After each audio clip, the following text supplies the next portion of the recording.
اداس کوا۔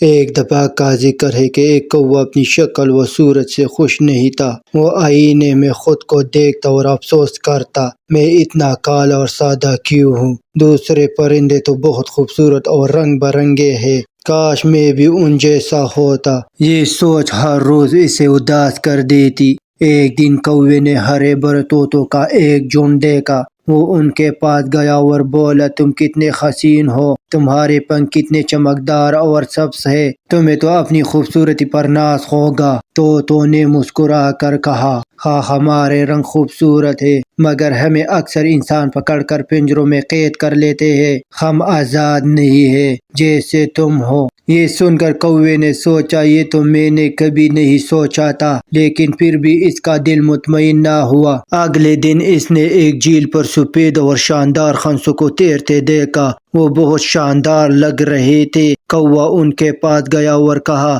تم کتنے صاف اور خوبصورت ہو، تمہیں تو اپنی زندگی میں کوئی شکایت نہیں ہوگی۔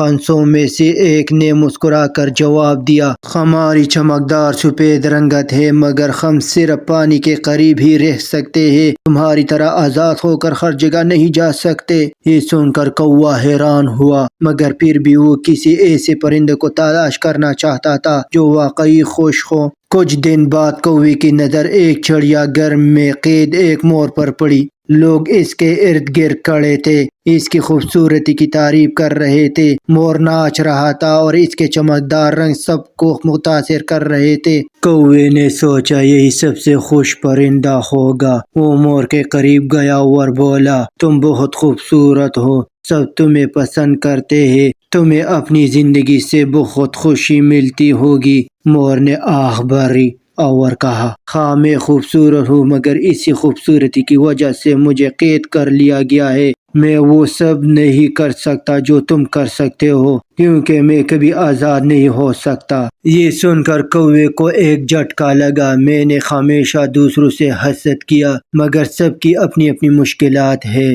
کوے کو پہلی بار احساس ہوا کہ وہ کتنا خوش قسمت ہے۔ وہ دوسرے پرندوں کی طرح قید نہیں تھا، اسے کوئی پابندیاں نہیں تھے، وہ جہاں چاہے جا سکتا تھا، کھلی فضا میں پرواز کر سکتا تھا۔ اس دن کے بعد کوے نے خود کو قبول کر لیا۔ وہ جان گیا کہ سچی خوشی دوسروں کی طرح بننے میں نہیں، بلکہ اپنی خوبیوں کو پہچاننے میں ہے۔ وہ خوشی سے آسمان میں بلند ہوا اور آزادی کا مزہ لینے لگا۔ یہ کہانی ہمیں سکھاتی ہے کہ دوسروں سے موازنہ کرنا ہمیں صرف دکھی کرتا ہے۔ ہر کسی کی اپنی خوبیاں اور مشکلات ہوتی ہے۔ ہمیں دوسروں سے حسد کرنے کے بجائے اپنی خوبیوں کو اپنانا چاہیے اور اپنی زندگی کا شکر گزار ہونا چاہیے۔ خود سے محبت کرے، اپنی طاقت کو پہچانے اور یاد رکھے، اصل خوشی ہمارے اندر ہے، باہر نہیں۔